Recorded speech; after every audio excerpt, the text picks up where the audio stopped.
everyone, it's Christine and Lacey and welcome back to Paranormal TV. Today I'm going to be sharing my recent tarot card experience with you guys. In the beginning of March I went to Gettysburg to attend the Paranormal event, and Midnite Spookshow and Paranormal Miners, they were a vendor there, so I stopped, said hello to them, and it was really nice to meet them, and they are really awesome. Their channels are going to be linked down below if you guys want to see them. But I went to this event and there were several people giving tarot card readings and psychic readings, so I definitely wanted to go see someone about that because I had it done once with Natasha. I'll link that video in the cards. If you don't know Natasha, if you're newer to my channel, Natasha and I are best friends. We've been best friends for like 10 years now, and she started chatting out with me. She's not really into the vlogging, so now she just attends basically a couple videos, a couple experience videos she does with me, or she'll do investigations with me. So you'll see her once in a while on this channel.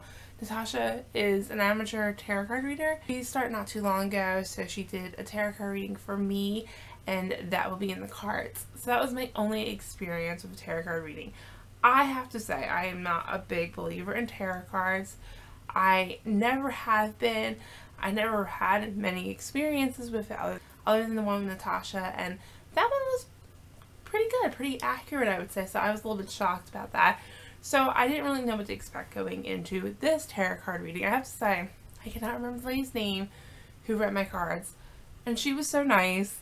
It was so funny. Okay, so I got not the best reading, and she would go, yeah, let's try again. She felt so bad, but I can't remember her name. I really liked her. She was really nice, so I'm trying to figure it out, and if I can, I'll leave it in the description. You know, try and send a little clientele her way, I guess. When we were there, I told my fiance, do not act like we are a couple. I took my rings off, I put it in his pocket when we were not in the same room as this lady reading my cards, and I also hid my necklace in my scarf so she couldn't see the heart key necklace. Can you not lick your paws? I don't like to give a lot of clues when I'm having something like this done. I want to see what they can come up with on their own. So we did a standard card reading. She asked me if I had a question. I didn't have a question. When I did with Natasha, I didn't need a question. I mean, everybody's going to do it differently, so I was like, I don't have one. Okay, you know, we'll just do a general spread. I'll do a quick rundown of what was going on. So she did the general spread. I don't really know if there was like a name for spreads. I'm very uninformed when it comes to tarot.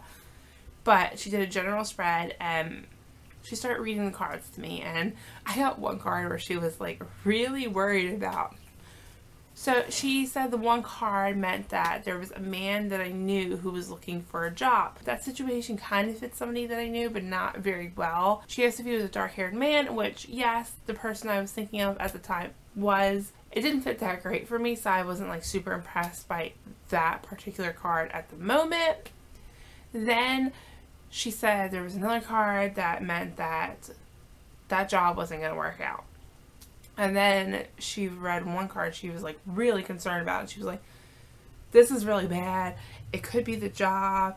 It could be something else. It could be health maybe. And I was like, because if you know me, you know I have some serious health problems. I have a disease called Evans syndrome. It's an autoimmune disease, and it really impacts my life at times. So I was like, maybe it's health. So she did a spread for health. I was going to have a very long road ahead of me, and it was going to be a lot of struggling, but the outcome is positive. Now that's pretty much already what has happened. I've had a very long road already, and I struggled quite a bit when it came to my health. I almost died a couple of times. Somebody asked if I would do a video about that, and I will. It's just a lot of information. It's a lot.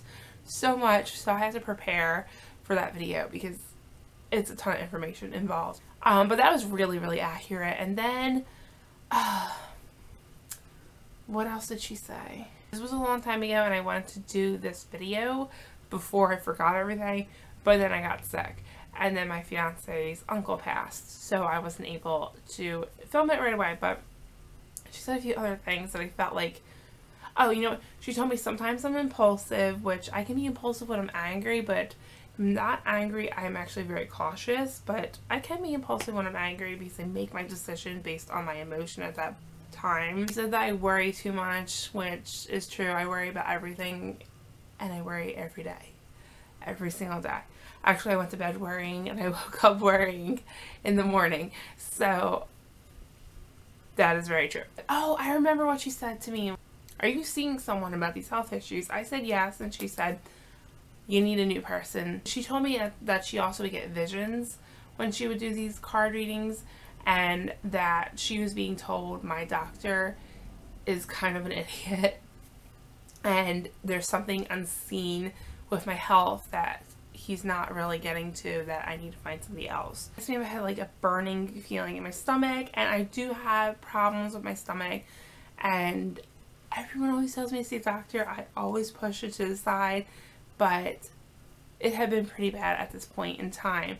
However, and it's not necessarily a burning feeling, it's more of a cramping feeling. Like, we got done spread kind of early, and she said, you know what, how about we do one more? So I said, okay, cool. So she did another spread for me. I didn't have to pay any extra for it, and also she was only $20, so it was reasonable. It wasn't like intense. And she said, all right, do you have anything that you want to ask this time? I said, yeah, I want to know if my grandfather's health is going to improve, because my grandfather has had quite the traumatic experience when it comes to his health lately. So she does the spread, and she closes her eyes for a minute, and she goes, and I was like, okay. She said to me, your house is very chaotic, isn't it? Yes, that is an understatement. That is a huge understatement, guys. My house, that was Lacey's sighing, by the way. My house is beyond chaotic. It is extremely chaotic. Then what I believe she did was describe my sister. She said to me, is there a woman in your family who dyes her hair blonde? I said yes, and she said, okay, because I see a bottle blonde going, ah! That sounds like my sister. She's a bottle blonde who yells a lot and freaks out a lot, has a lot of anxiety. She said to me she sees my grandfather eventually crossing, which, I mean, duh, I'm only 26. My grandfather's old. So that to me wasn't like, you know, a big whoop, a big surprise. I expect, unfortunately, sooner rather than later. I'm hoping rather than later. I'm hoping he's one of those people that live to be 100 years old. But I'm expecting sooner than later he will be, unfortunately, passing, which is terrible because he's like my father and I don't even want to talk about it. She said to me, nobody will be happy in this situation. That it will be a very stressful situation for everyone, and sadly no one will be happy, and there's not a lot we can do, and his health will pretty much stay the same, which is what we were expecting. Basically, that's what we assume is going to happen. And in this current situation, my grandparents are staying with us. My grandparents aren't happy about it. My grandmother kind of starts with some people. I mean, I love my grandmother to death, and she doesn't really do it to me, but she likes to, you know, poke the bear a little bit when it comes to other people. So that can be troublesome for other people. But now, let's get on to the stuff that I really found impressive after the reading, after that day. So a few days later, my grandfather has this intense burning feeling in his stomach. And then when I say intense, it is intense. He can barely move. I went to the hospital with him. A few days earlier, she asked me if I had any burning feeling in my stomach, that it was important that I would get it checked out. My grandfather did, though I didn't. Maybe she was picking up about my grandfather. I thought that was pretty weird and coincidental. So we went to the hospital. He wound up actually having heart failure. He is better now. You know, he doesn't feel too great. He's home from the hospital. He's doing a little better, but yeah, he was having heart failure at the time and needed to go to the hospital. So then I found out that my fiance's best friend was looking for a job. He's a dark-haired man. So he actually went on a job interview, and the job interview didn't work out. It was a temp agency that kind of worded it differently, where you thought it was going to be a full-time job, one of those things, and it didn't work out. She asked me about that, and I initially thought it was somebody else, and it kind of fit a circumstance, but later on, he went to go get an interview, and that really fit. I felt like. I actually thought about getting a new doctor quite a bit. My doctor and I completely disagree on treatment options. He thinks a very permanent option is the way to go. I think that we should try temporary options, see if they work. That way, you know, I can just stop the treatment. You know, if I'm taking a part of my body out, I can't put it back in. And that scares me. So I always try to go to the treatments that I can just stop immediately, like a transfusion, you know, like Rituxan. So I like to do treatments that I know that I can stop at any time and it won't be such a prolonged effect. Whereas if you remove my spleen, my immune system's already terrible. And if you remove my spleen, it may get worse. And sometimes your spleen grows back, but a lot of times it does not grow back. We very much disagree on treatment options, and that was a big problem for me and my doctor. So I felt like her reading was pretty darn accurate, and I was quite surprised. I really liked her, and I would like to go back to her one day. And I was going to ask her about my father who passed, but then I got scared and I didn't. So I would like to go back to her and ask a few questions about that one day. I have to figure out her name. I'm so mad at myself for not remembering, because I read her name and I was like, I'm going to remember because I'm going to do a video about this tarot card reading, whether it's good or bad. I think it went well. I think that she actually picked up on a lot. I think that she was really nice. I really liked her, and I hope one day I can go back to her. So I hope you guys enjoyed this video. If you had a tarot card reading or any reading with a psychic, let me know down below.